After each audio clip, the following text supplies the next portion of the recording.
Run అవుతుంది. I hope బాగా manage చేశారు. బాగానే మేనేజ్ చేశారు.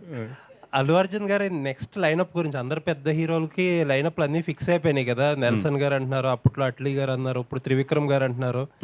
దాని గురించి ఏమైనా చెప్పగలుగుతారా?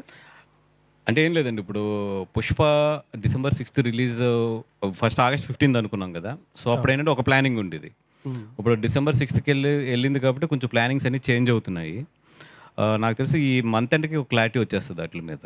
త్రివిక్రమ్ గారు ఏదో ఒక మంచి, ఆయన ఇప్పుడు దాకా టచ్ అయిన ఒక జోనర్లో ఒక లైన్ చెప్పారు, బాగా ఎక్సైటెడ్గా ఉన్నారు బన్నీ గారు అని తెలిసింది. అవునండి, అది లైన్ అయితే ఫిక్స్ అయిపోయింది. ఓకే. దట్ ఫిలిం భారీ బడ్జెట్ అది.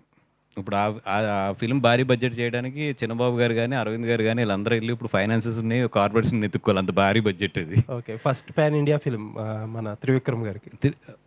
అంటే ఆయనకు ఆ క్యాపబిలిటీ ఉందనేది బన్నీ గారికి బాగా నమ్మకం త్రివిక్రమ్ గారి మీద. సో వీళ్ళిద్దరు ఎప్పుడు ఒక 2 years నుంచి మాట్లాడుకుని ఒక కాన్సెప్ట్ అయితే ఫిక్స్ అయ్యారు. It's a more than story, I can say it's a concept.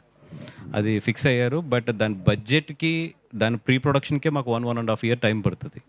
At the same time దాని ఫండ్స్ కలెక్ట్ చేయడానికి కానీ అన్నిటికీ కూడా డెఫినెట్గా it's a very big project. Looking forward అండి. Yeah. Please subscribe to IG Telugu channel. Please like, share, subscribe and follow India Glitz Telugu. Hi, please like, share and subscribe India Glitz Telugu channel on YouTube. Please like and share and subscribe to India Glitz Telugu. Please like, share, subscribe India Glitz Telugu and comment if you like this interview. Thank you.